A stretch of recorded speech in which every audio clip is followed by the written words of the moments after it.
Even आज हम लोग पढ़ेंगे विलोपन विधि पार्ट 2। ठीक है, इसमें हम लोग वर्ड प्रॉब्लम को सॉल्व करेंगे, यानी कि क्वेश्चन नंबर 2। क्वेश्चन नंबर 1 अभी तक आप नहीं किए हो तो पहले 1 नंबर समझो, 1 नंबर कर ले, जहाँ पे आपको बताएं कि विलोपन विधि को समझने के लिए स्टेप 1, स्टेप 2, स्टेप 3, स्टेप 4 जिसका प्रयोग करके आप समझ सकते हो। अगर नहीं समझ में आ रहा तो समझ लेना इसमें पढ़ाने वाले का गलती है। ठीक है, अगर यहाँ समझ में आ जाए तो लाइक और सब्सक्राइब जरूर करना है।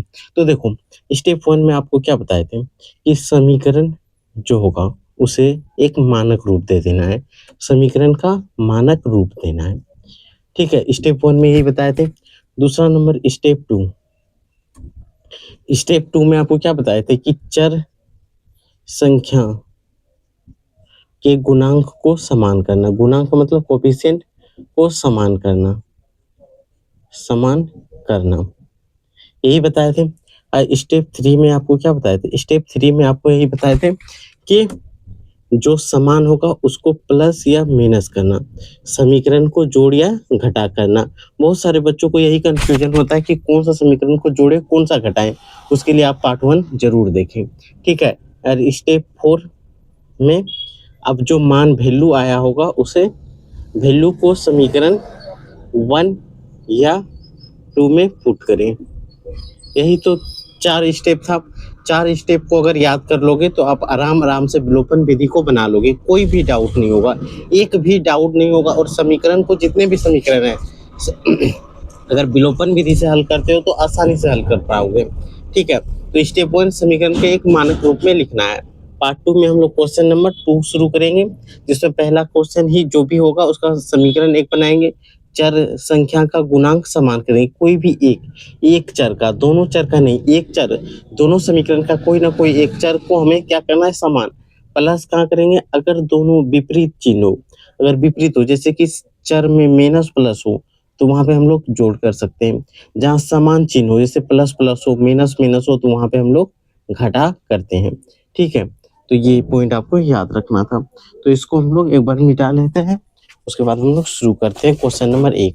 अगर एक भी डाउट हो तो आप जरूर से जरूर कमेंट बॉक्स में बताएं। अगर लास्ट तक आप देखते हो तो एक भी डाउट नहीं होगा और सारे क्वेश्चन आप सॉल्व कर लोगे अच्छे लेवल से पर। ठीक है, क्वेश्चन नंबर 1 आप ध्यान से सुनना क्या है। निम्न क्वेश्चन नंबर 2 का 1 नंबर देखो। पहला, निम्न समस्या में रेखीय समीकरण के युग्म बनाइए और उनको हल करें, उनके हल कीजिए। ठीक है, तो पहला क्वेश्चन क्या है? यदि हम अंश में एक जोड़ दे तथा हर में एक घटा दें, तो जैसे ही समीकरण को पढ़ोगे तो सबसे पहले आपको मानना है, माना अंश बराबर x मान लेते हैं, माना हर बराबर y मान लेते हैं। ठीक है, अब भिन्न बराबर क्या होगा? भिन्न बराबर क्या होता है? अंश बटे हर। अंश हो गया x और y। अब देखो यहाँ पे दो स्थिति उत्पन्न होती है, तो स्थिति 1 और स्थिति 2, दो स्थिति होगा। ठीक है, स्थिति 2। अब देखो, पहली स्थिति में पहला लाइन अप पढ़ना है कि यदि हम अंश में एक जोड़ दें और हर में एक घटा दें।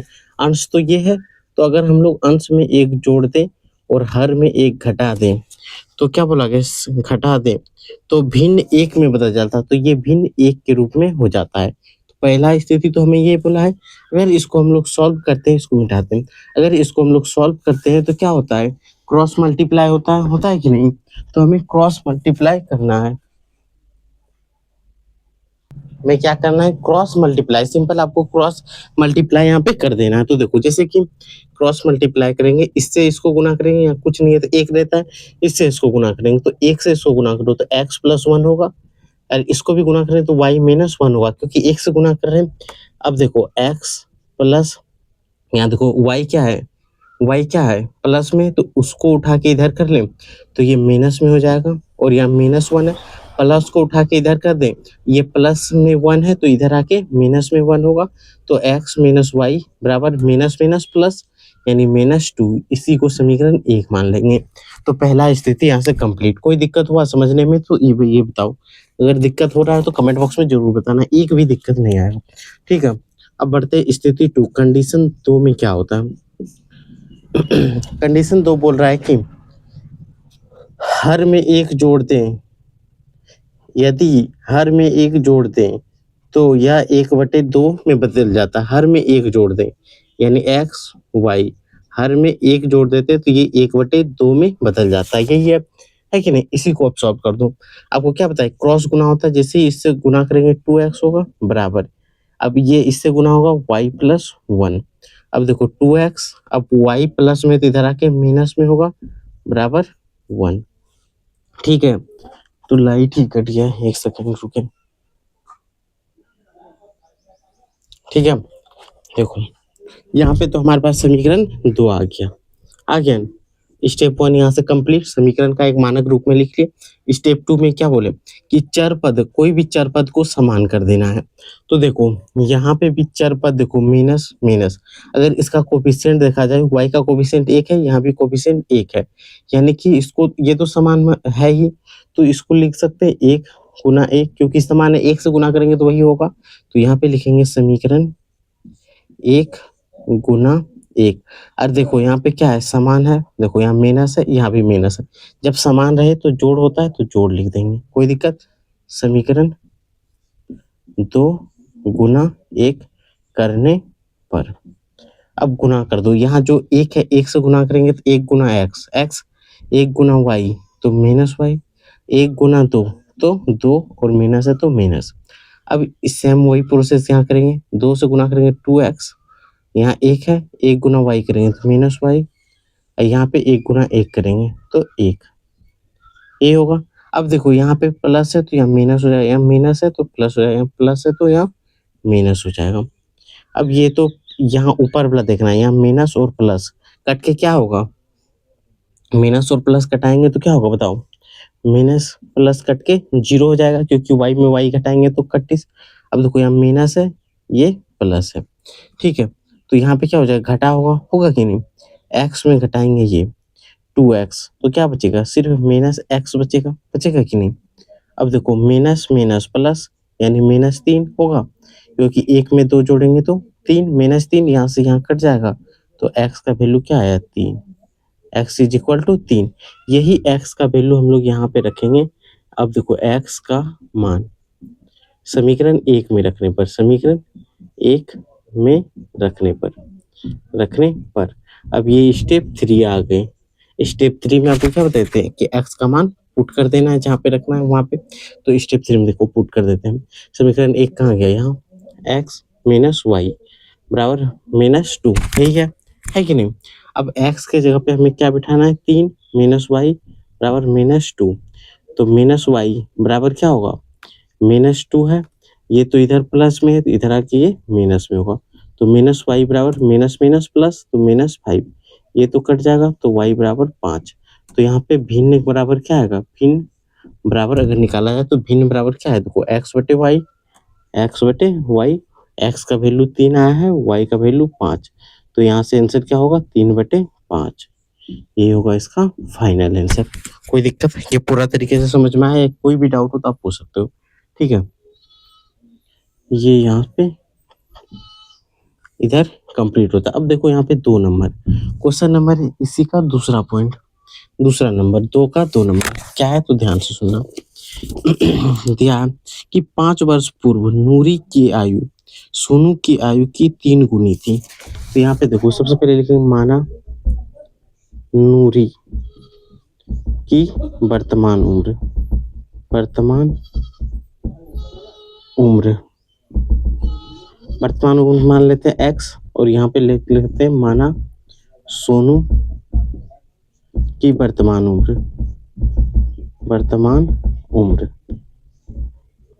सोनू का वर्तमान उम्र मान लेते हैं y। अब प्रश्न में 2 स्थिति उत्पन्न होगा, तो प्रथम स्थिति 1 में, ठीक है, स्थिति 1 में देखो क्या बोल रहा है कि 5 वर्ष पूर्व नूरी की आयु सोनू की आयु की 3 गुनी है। 5 वर्ष पूर्व यानी यहाँ लिखते हैं फर्स्ट स्थिति में 5 वर्ष पूर्व का मतलब क्या होता है, पहले, वर्ष पूर्व मतलब पहले, यानी कि अगर नूरी का उम्र x है तो उसमें क्या होगा 5 साल कम होगा। वर्तमान उम्र अगर x वर्ष है तो जो पहले 5 साल क्या होगा, x में 5 कम होगा, तो उसी प्रकार सोनू का उम्र में भी 5 साल कम होगा। और ये 3 गुनी है तो 3 बिठा देंगे, तो यहाँ से समीकरण क्या बनेगा, x माइनस 5 बराबर 3 से गुणा करेंगे 3y, 5 से गुणा करेंगे तो माइनस 15, ये होगा। तो x यहाँ देखो प्लस है 3y, तो इधर इसको करेंगे माइनस 3y बराबर माइनस 15, ये माइनस 5 को इधर करेंगे तो प्लस 5, तो x माइनस 3y बराबर माइनस 15 में 5 घटाओ तो माइनस 10, ये हो गया समीकरण 1। ठीक है, ये समीकरण 1 हो गया। अब यहाँ पे आते हैं, ठीक है, अब यहाँ पे आ जाते हैं। अब देखो स्थिति 2 में, स्थिति 2, ठीक है, एक बार नीचे देख लेते हैं कहाँ तक आ रहा है, कैमरा में पूरा आ रहा है कि नहीं, हाँ आ रहा है।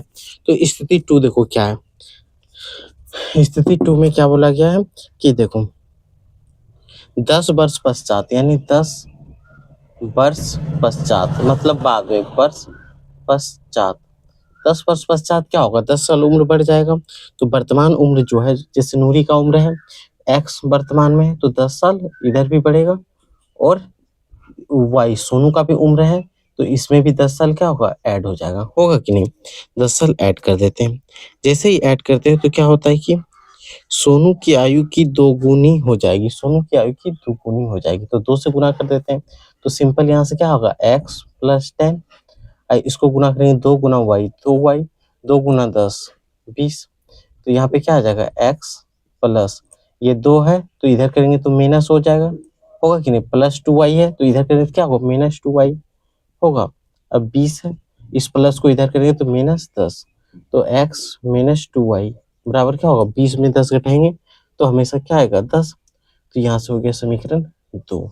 अब देखो यहाँ पे माइनस 3y है, यहाँ पे माइनस 2y है, अगर इसको भी 2 से गुना कर दे और इसको 3 से गुना कर दे तो क्या ये दोनों 6 बन जाएगा, या तो x है, यहाँ भी x है, x को भी घटा सकते हैं, समान है, तो यहाँ लिख सकते हैं कि समीकरण, यहाँ पे क्या लिखेंगे कि समीकरण 1 गुना 1, अब देखो समान पद है तो यहाँ पे क्या लिखेंगे, घटा, समीकरण 1 गुना 1 तथा समीकरण 2 गुना 1 करने पर, ठीक है, इधर से लिखने में थोड़ा उल्टा हो रहा है तो इधर आ जाते हैं, ठीक है, समीकरण 1 गुना 1, इसको 1 से गुना कर रहे हैं तो यहाँ लिख देते हैं 1, इसको भी 1 से गुना कर रहे हैं तो 1 लिख देते हैं। अब इसको 1 से गुना करो, बताओ क्या होगा, 1 गुना x करेंगे तो x, इसको भी गुना करेंगे तो माइनस 3y, ठीक है, और इसको गुना करेंगे तो माइनस 10, ठीक है, इसको भी गुना करेंगे सेम वही चीज आएगा जो यहाँ पे दिया हुआ है 10।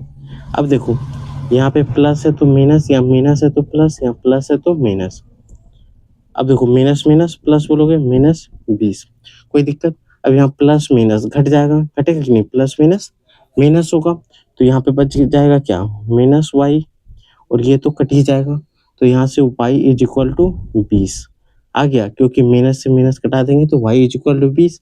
अब y का मान समीकरण 1 में रख देते हैं, समीकरण 1 में रखने पर अब समीकरण 1 देखो यहाँ पे है x माइनस 3y बराबर माइनस 10, यही है, तो x माइनस 3 गुना y का वैल्यू कितना है 20 बराबर माइनस 10, यही है, तो x बराबर क्या होगा, तो माइनस 60 बराबर माइनस 10, तो x बराबर क्या हो जाएगा बताओ, तो यहाँ माइनस 10 है, इसको इधर करेंगे तो प्लस, इसको माइनस को है तो इधर करेंगे प्लस 60, तो x बराबर 10 में 60 में 10 घटाओ 50 वर्ष। तो यहाँ पे आ गया है सोनू का उम्र, सोनू x है, नहीं नूरी को x माने हैं, तो नूरी का उम्र, नूरी बराबर 50 वर्ष, उसका वर्तमान उम्र कितना होगा 50, और सोनू का कितना होगा 20, तो यहाँ लिखते हैं 20 वर्ष, यही तो बनाना था और यही हो गया इसका आंसर। ठीक है, एक बार इसको आप नोट कर लें फट से, फिर हम लोग चलते हैं क्वेश्चन नंबर 3 पे। ठीक है, स्क्रीनशॉट ले